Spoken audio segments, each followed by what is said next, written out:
Welcome to Pro Athletes Unfiltered. In this series, we're going to be comparing and contrasting what it takes to be a professional athlete in each sport. Every episode, we will be following a top pro, spending a true day in the life, from their home to their training to challenges that they face to become one of the greats. They will put me through intense training regimens, and in the end, will challenge me to see if I have what it takes to make it in their sport. Get an insider's look into the vast differences in every sport, from fitness to financials to sacrifices and mental fortitude. My name is Kinsey, a professional stunt woman and extreme sports athlete, and I'll be your host.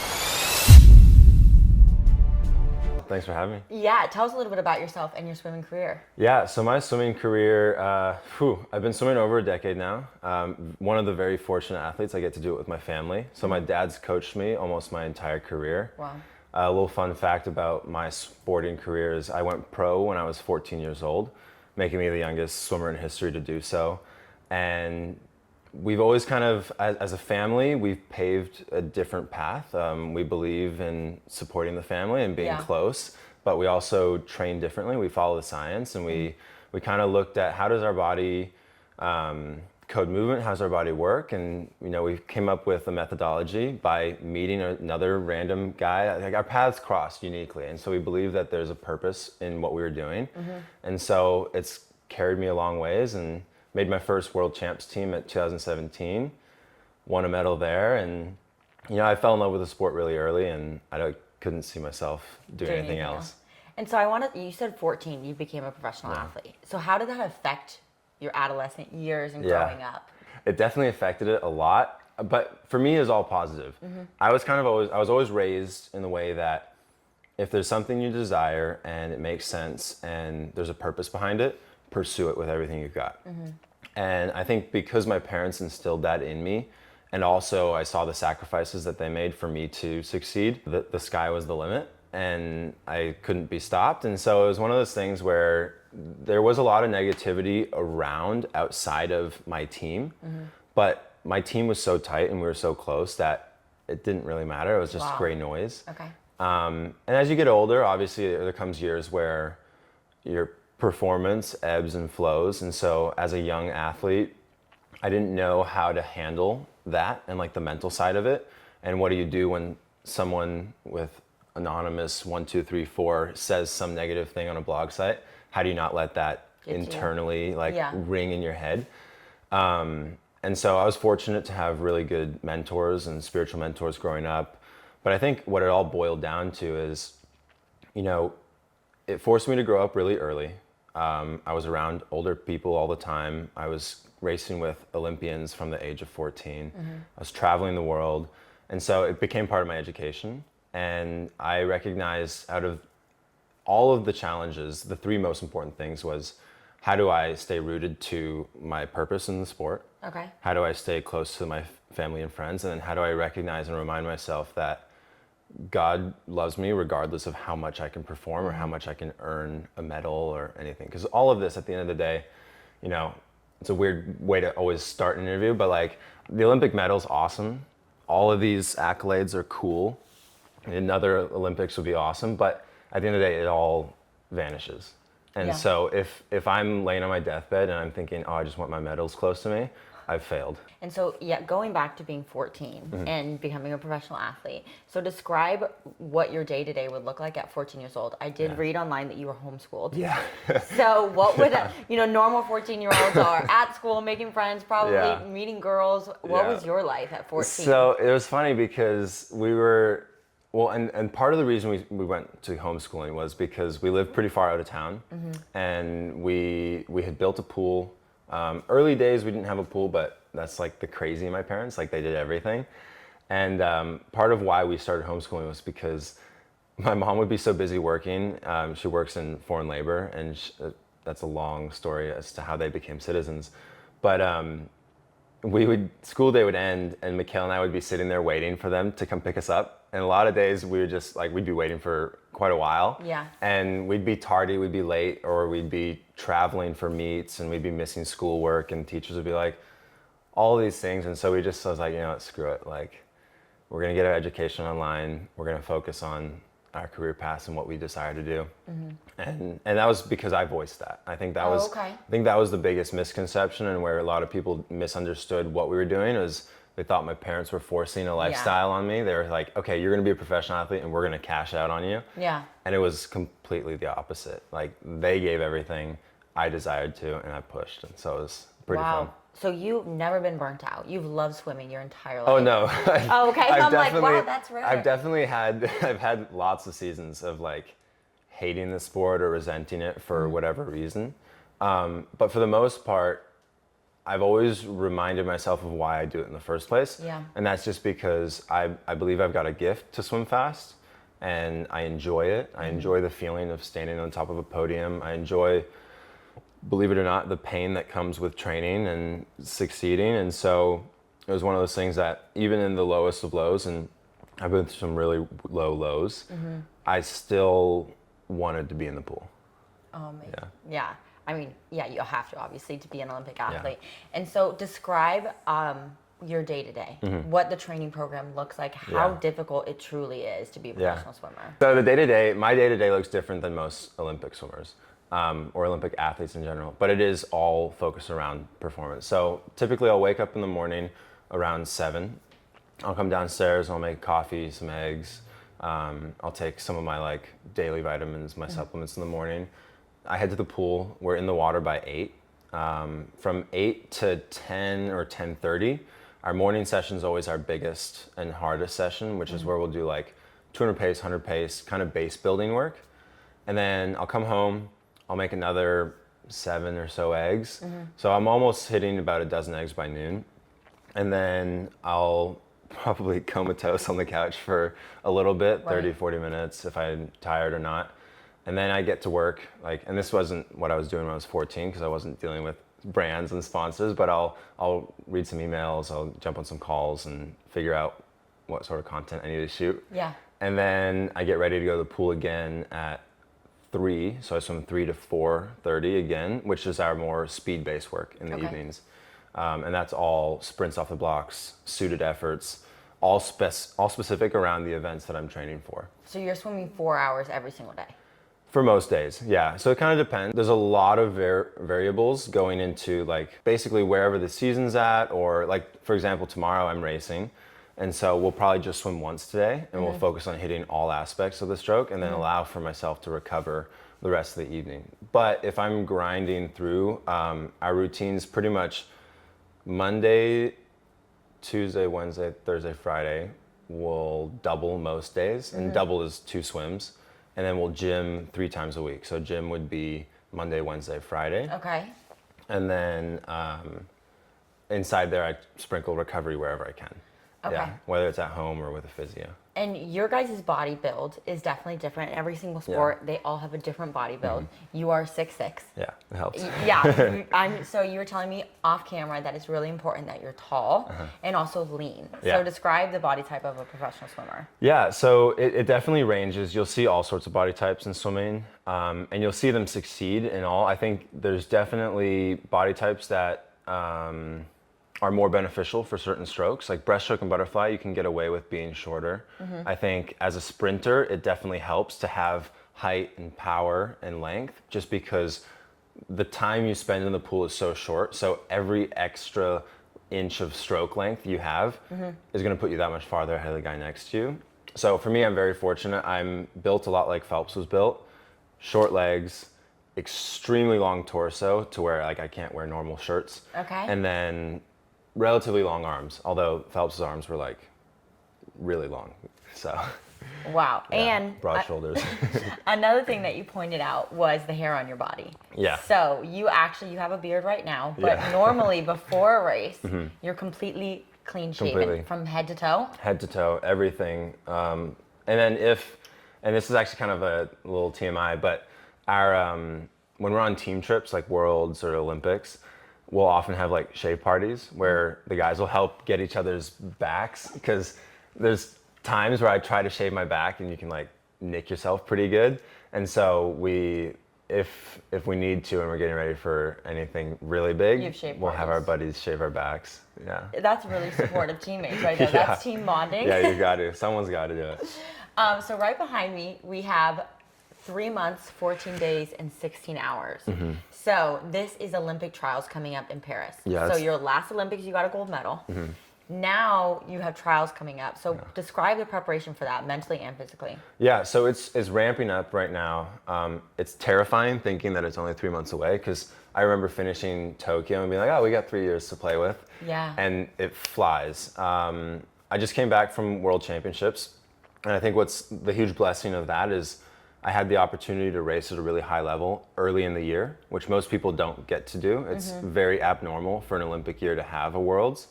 And so this sets me up, because now I know, okay, I've lacked in some areas and I have room to improve. And so the work that I'm doing now in the pool is all reflective of what I learned from Worlds. And so there's a little bit of a setback, a little mental and physical, like, okay, I know where I'm at.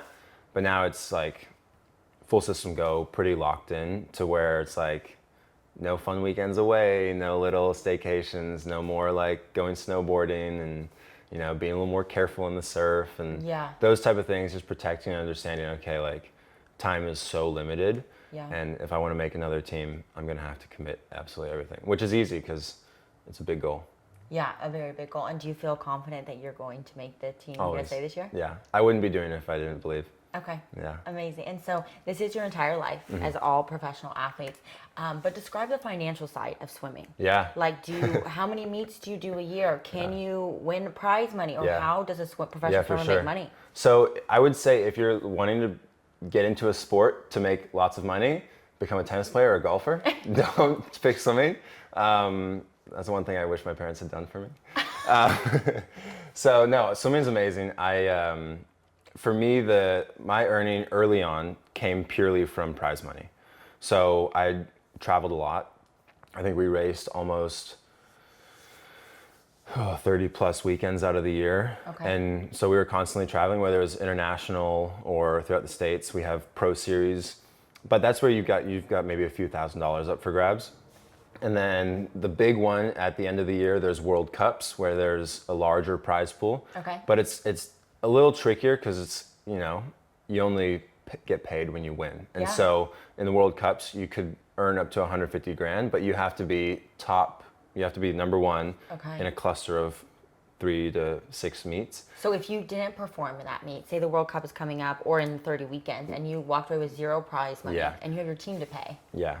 What do other professional swimmers do? How they have part-time jobs? A lot of swimmers work part-time jobs. A lot of swimmers are fortunate to have, you know, savings or family members that can help. For me, like, I've been very fortunate that throughout my career, I think we've always, one, success is, you know, it garners attention, and so then brands want to work with you, and you can earn stipend funding from the federation for making international teams, Worlds, Olympics, and then it's about creating a brand. And so for me, I kind of try and hit all three, where it's like prize money, build your own brand, and then any sort of engagements, endorsements, and things like that.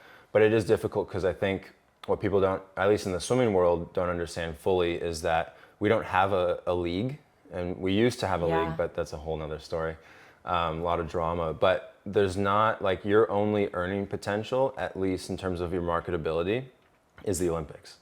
And the Olympics is every 4 years for 2 weeks. And what would be, say you take home the gold medal, what you have at the Olympics, what prize money are you looking at for the biggest event of every 4 years? So if you're coming from Singapore, you get $1 million. Oh. If you're coming from the US, I think it's like 25 grand.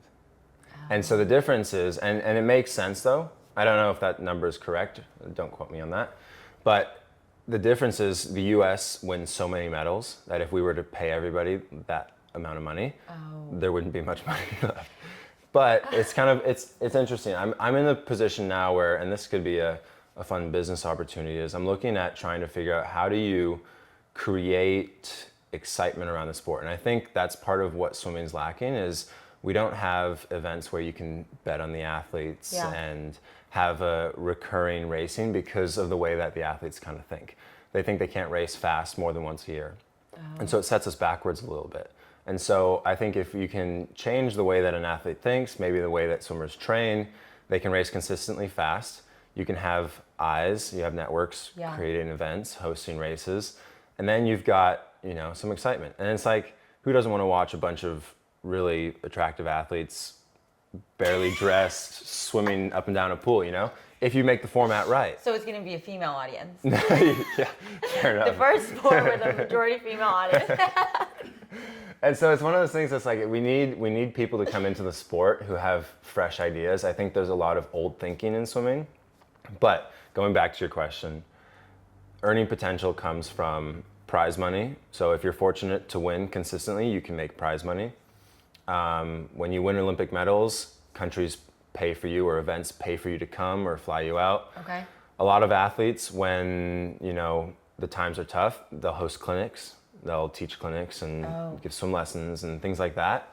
And then endorsements, working with brands, working with incredible brands that support the career and kind of help you towards the end goal. Yeah. And that's what I like to do. Like right now I'm in a position where I have good enough recognition from the accolades that I can be a spokesperson for not only myself and what I do in order to create, health, wellness, physical ability, but then represent a brand and what they stand for. And so that's kind of my favorite side of it. Yeah. And I think what helps me stand out as an athlete is I enjoy being in the eyes and being able to speak. And I also enjoy creating.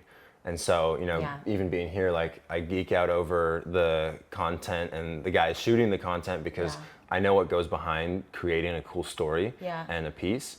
And it's not easy. And I have a hard time actually as an athlete balancing it because I could focus purely on content creation and maybe do better financially as an athlete, but my purpose is still to swim fast. Yeah. And if I start to focus on creating and editing, my training goes down and my recovery goes down, and then my performance follows. So a lot of things to think about. Yeah, it's been fascinating for us to really dive into every single sport and follow the athletes, especially the financial side. Yeah. And seeing that a lot of the Olympic athletes, not the MLB and the big sports that have a lot of viewership, these Olympic athletes, they all either have part-time jobs or they're content creators. Yeah.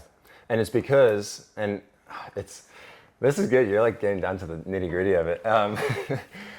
So it's funny because there's billions of dollars that are made through the Olympics, but the athletes aren't the ones that see it. That would be my question is, if you guys don't quite have the viewership, it's not a televised event, when you're going to Worlds, where does the money come from to pay the athletes prize money? I wouldn't know. I do. Well, I think it comes from the federations or I guess the governing body. So World Aquatics hosts and they put up the prize money, and then a lot of it is up to the host city too. I think they put up money or bids in order to host. Yeah. And so that goes towards the athletes. I don't know exactly where all the money comes from, but at least in the Olympics, when it comes to all the viewership and stuff, it goes to the corporations, to the brands that are involved. And so we have these things called Rule 40, where there's a blackout period in terms of what you can be advertising and promoting, because these massive companies will pay NBC or whatever, the USOPC, the Olympic Committee, for rights of that footage and all of those things. So the athletes don't have the freedom to market themselves and their brands inside that window. Oh, wow. Which is where you can capitalize, unless you've got a long-term prior partnership. And so, do you know how many people watch the Olympics, number-wise? I don't know. I'd be curious to look up that number. I'd be really curious to see. Yeah, it's like you have obviously the Super Bowl, which is watched by 300 million people. That's not a worldwide event, but still amasses billions of dollars from viewership and ads, and so I can imagine the Olympics being a worldwide. And for so long, there should be a lot. I don't think Tokyo was very good. I don't think, at least viewership-wise. But it's one of those things where I feel like if the athletes, or the swimmers specifically, could figure out how to monetize themselves and then create excitement to where people want to see what they're doing. And that's why we need more personalities, we need more excitement, we need more... The atmosphere needs to change. Okay. And so swimming's pretty boring. And I love swimming. All my swimmers out there, don't hate on me, but they recognize it too. And you look at, and I think what's really cool is you can see in the NCAA programs, and we did have a small swim league for a while, but it was run like a college dual meet. Yeah. And college dual meets are the craziest swim meets on the planet because you've got a bunch of people going nuts over their friends, racing a short format. It's quick sessions. It's not boring. You don't sit there for hours to watch someone race for 2 minutes, and people are in and out. And I think that's the way to do it. Like, create high, fast-paced, fun, exciting content that the people can get behind. Yeah. And then you get brands that are excited to invest, and then the athletes can stand up and say their thing. Yeah. So you've kind of described that there's a little financial difficulty in swimming, but what do you think as far as the physical side is the hardest part about swimming? Hardest part? Or mental. I know when I was it's a definitely swimmer in high both. school, it's such a mental game. You're in the pool for hours by yourself. It's you in the water. It gets pretty monotonous. I think that's the hardest thing, is maintaining motivation, because the training doesn't get easier.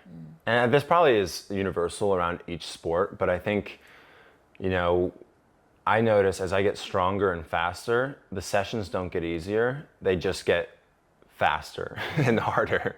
And so it's one of those things, balancing, okay, like, what is the end goal? And then when you get to the end of the season, you can reset and reevaluate.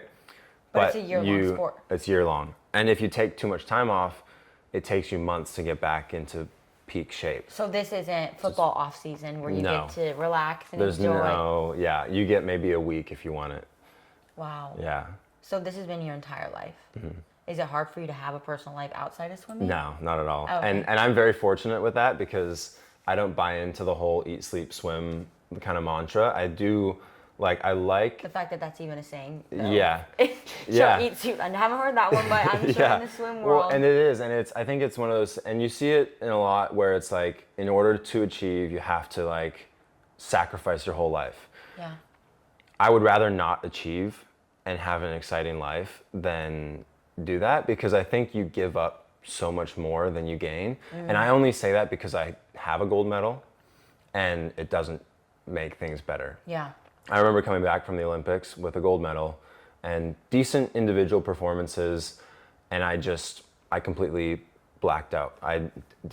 Not blacked out physically, but I didn't swim in a pool for 13 weeks. I didn't speak to a single media outlet for 13 weeks. I completely hermited. I surfed every day. I went out with friends on the weekends. I went snowboarding. I just kind of lived away from the sport, and I needed that, because I think I had thought that this Olympic thing was going to bring me, it was going to fill that piece that I was looking for. Yeah. It was a dream since I was 8. I remember watching the Beijing Olympics thinking, okay, I want to be there one day. Yeah. I'd just started swimming. And when you do achieve that, you realize if it's not for an eternal purpose, or it's not something that really leaves an impact, and what are you doing it for? Yeah. And so that was a pretty good realization, because then when I come back to the sport, I have a much healthier respect for what I'm doing and why I'm doing it. Yeah. And understanding, okay, this doesn't make me a better person. It doesn't open more doors. Yes, you get to meet cool people and have cool experiences. Yeah. But at the end of the day, we're all struggling through the same stuff. Yeah. Yeah. Totally. And I think that's why in every sport we've had athletes talk about the mental game is almost parallel with the physical game. Yeah. It's if you don't have those together, you could be the most, can never be the best athlete. You could be the most physically prepared, but if on the day fear, anxiety, everything shuts you down, you're screwed. You're screwed. Yeah. Well, we have an important season right now, because he's preparing for the Paris Olympics in 2024. Yeah. So we get to actually spend the day with an Olympic gold medal athlete preparing for the Paris Olympics. So we're going to get in the pool. We're going to swim with you. We're going to see how you're probably these workouts aren't crazy. For me, it's going to be grueling and horrible. Yeah. So let's get to the pool. Awesome. We'll see you guys there.